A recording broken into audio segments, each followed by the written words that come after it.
Let's get some analysis now from political analyst Sethulego Matebesi. Mr. Matebesi, good morning and thank you very much for your time. So conference has indeed concluded. Very little controversy, and I note very little controversy purely based on what some analysts had been saying leading up to the conference. I mean, some of them stopped short of saying there would possibly be blood on the floor. Were they alarmist, or it was a valid view given the prevailing climate currently? Hi, good morning and good morning to South Africans. I don't share that view. We should understand that the African National Congress is facing many challenges, internal challenges, but the ANC has not reached a stage where we can see internal strife or bloodshed when it comes to policy conferences or any national events. In fact, for me, I think if I was an ANC leader, I would say this weekend went extremely well, and perhaps they have proven some doomsayers wrong. I've got different views about the actual policies, but in terms of the actual event, my expectation was there might have been, hotly contested issues, debates and all that, but definitely not a blood. It really seemed like a very smooth running conference, at least from our vantage point as well, like you say. Then to the policies themselves. Let's start with the very topical one. The president revealed that they had resolved to retain the step-aside resolution and even strengthen it. But he did state that there were concerns somewhat around how it's being applied, that it wasn't perhaps applied consistently. That would be something that they're going to deliberate on a bit further. What was your view on that? Yeah, no, once again, very surprising that 5 years after this policy has been adopted. And we should understand the ANC does have a disciplinary procedures, and the so-called step-aside rule is part of the renewal process. So for me, it's almost like it's an add-on to what is already existing, the disciplinary procedures of the African National Congress. Now, if it takes them 5 years to refine this, and it seems as if there's still confusion, but by the way, I think much of the confusion is created by ANC leaders themselves, because when matters are facing them, they know how to play the game, and unfortunately they are playing with the livelihoods of South Africans. You can't have people being charged with a serious charge that is murder, such as, rampant corruption, and then they still want to stand for office.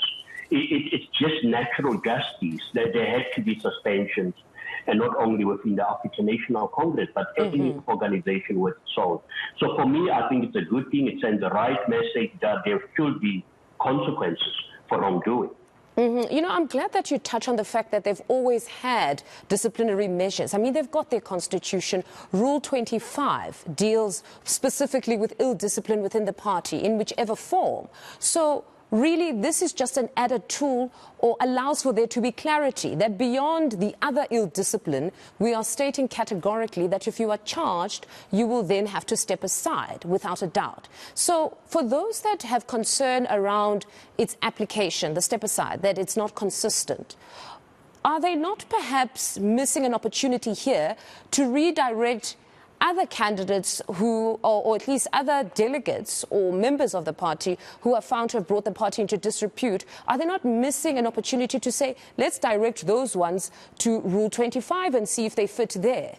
But they're constantly wanting a step aside to apply to everybody, perhaps, even those that have not necessarily been charged. Have they forgotten altogether about Rule 25? Yeah, no, that's the problem with the division within the African National Congress. I like the way you phrased your question, because people think that this policy is a Ramaphosa policy.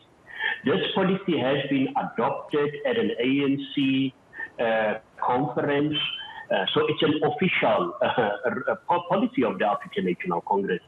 And unfortunately, even if you look at some senior leaders of the African National Congress, who are crisscrossing, courts, almost attending courts every second month, they are saying there's a political witch hunt against them. And they're using the same tactic here to say it seems as if the ANC is biased in applying this. But my take is always that if there are biasness and you've got such senior leaders, such key leaders who cannot deal with that internally within the African National Congress, my question is, how can we entrust in running our public entities?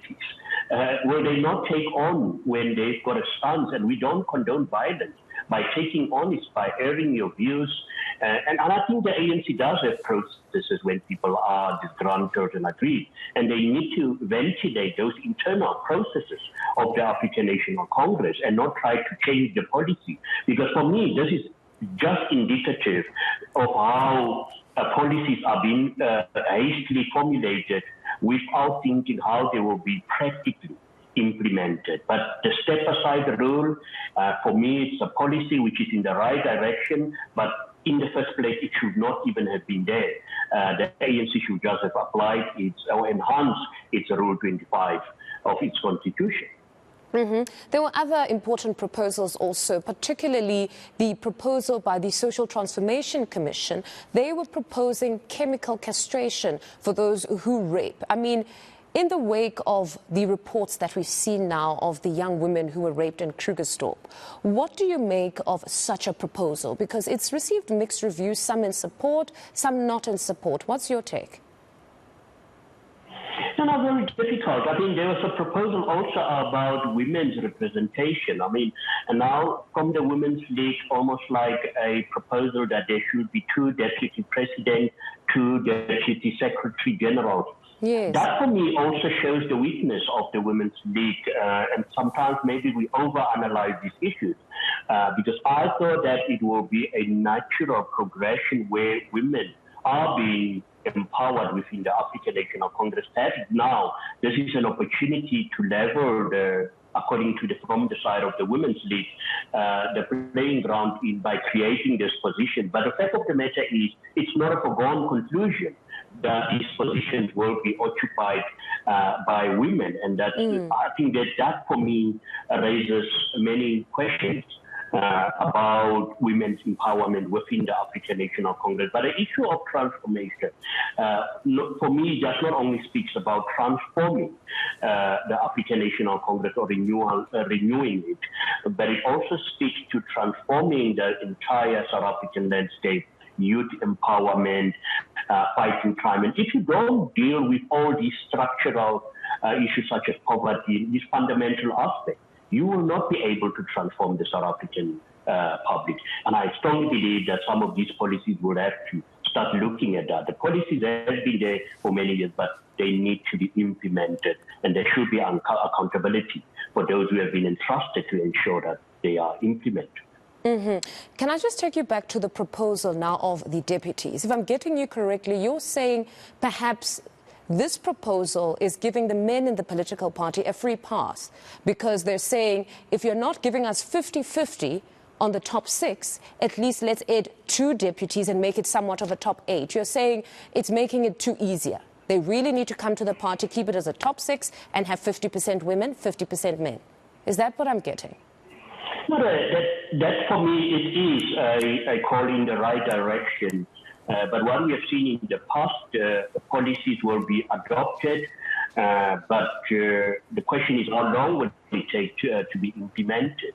And by the way, some men might now come up and say, well, I am in line. I've planned my career like this, and I want to step up to become deputy president or even president. So this whole issue of 50-50, it's something else. We've seen with the cadre deployment bill how the African National Congress have taken that on. But now this has to do with one of their own leagues. And it will be very interesting to see how that actually pans out. It's just sad that it had to come almost 3 decades later that the African National Congress professed to be the voice of society. Why the ANC leadership has not taken this step without even a policy resolution coming from the Women's League? That for me, I think, was a lost opportunity. And then the Post Bank, I listened to Ms. Khumbudzo and Chabeni speaking very confidently that they are somewhat getting this process moving along to ensure that they do have a state bank. Your take on that? No, that's fine. I mean, this is a policy that has been coming, and it links to the whole issue of the nationalization of certain key economic sectors or institutions. And it is okay to have that. But as I've indicated, and this is widely known, the problem with all our policies, whether it is within government, and by the way, some of these policy resolutions are already government policy. It is the implementation part of it. We've seen how we battle with our state-owned enterprises, the issues of rampant corruption, poor leadership and management issues. And the question is, yes, the bank might be there, but will it be to the advantage and the interest of ordinary South Africans and not once again to fill the pockets of certain leaders in our country? No, certainly a very important question. Then to the infamous phrase, fewer but better. This type of a concept of vetting of party members is one that dates back many years. I even remember interviewing Gwede Mantashe when he was still Secretary General. They had constantly spoken about the infiltration of the party or the need to start vetting some of these members because they had come here to advance themselves.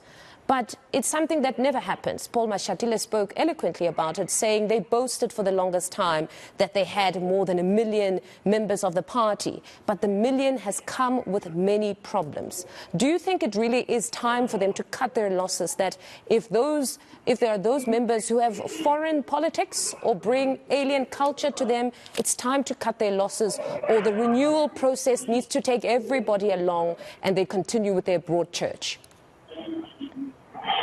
I strongly believe there might be a better African National Congress once the ANC has seen the back of many of the current leaders. They are too conflicted, and unfortunately many ANC leaders are facing almost like it's a death or life situation when your political career is at stake as a result of serious allegations of corruption, maladministration.